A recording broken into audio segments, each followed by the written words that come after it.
This video is to discuss the role of corporate accountability and societal growth today. Corporate accountability is the concept of holding companies responsible for the outcomes of their actions on society and the natural world. There are many differing viewpoints on this topic from philosophers such as John Bogle, Ray Anderson, Paul Hawken, and Norman Bowie. There's a fine balance between businesses and consumers where the obligation lies. There is a clear debate about the responsibility of businesses to make their practices more sustainable, even though the products they develop are in fact a result of consumer demands.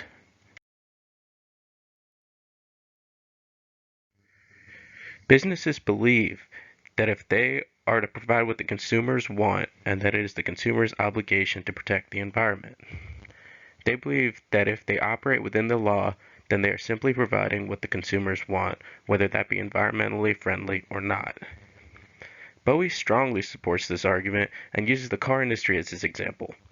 Bowie suggests that it's not the company's obligation to provide the safest car if the consumer is willing to trade away their safety for a lower price. He concurs that the obligation to safety or the environment lies within the consumer, and if they want to ignore that obligation, it is not the business's responsibility to act. Ray Anderson, on the other hand, is a strong advocate of corporate sustainability. He believes that it is the responsibility of businesses to become more sustainable in order to keep society thriving for the future. He goes on to explain that sustainability, although less profitable in the short term, leads to longer corporate lifespan, which is profit positive. Societal growth, in his view, depends on the shift of corporate mindset to more sustainable practices. Many companies today are becoming more sustainable, such as Apple, Google, and Amazon. They have pledged to decrease their ecological footprint in order to preserve the opportunity for business in the future.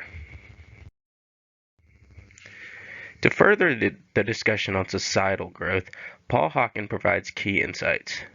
In the article Natural Capitalism, Paul Hawken makes a point that really hits home. He said, "We don't know if our economy is growing because the indices we rely upon, such as GDP, don't measure growth." He goes on to explain that there's a big difference between financial exchanges and growth. In our generation, we're constantly innovating and developing new technology. But are we truly growing? Growth is supposed to represent positive change in a society. Today, when growth is calculated, it is determined by GDP, which includes all expenditures as well, no matter if it is a banana or a hospital bill. Paul Hawken describes this as the government using a calculator with no minus sign. This methodology is extremely flawed, as it does not represent strictly positive contributions to society. Corporations strictly view growth in dollars and cents, even if it comes as a detriment to the world, according to Paul Hawken.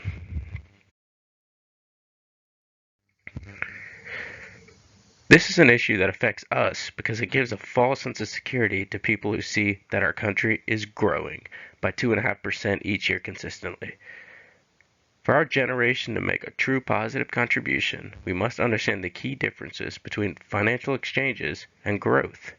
For example, there's a difference between simply purchasing a computer and using it for strong business practices.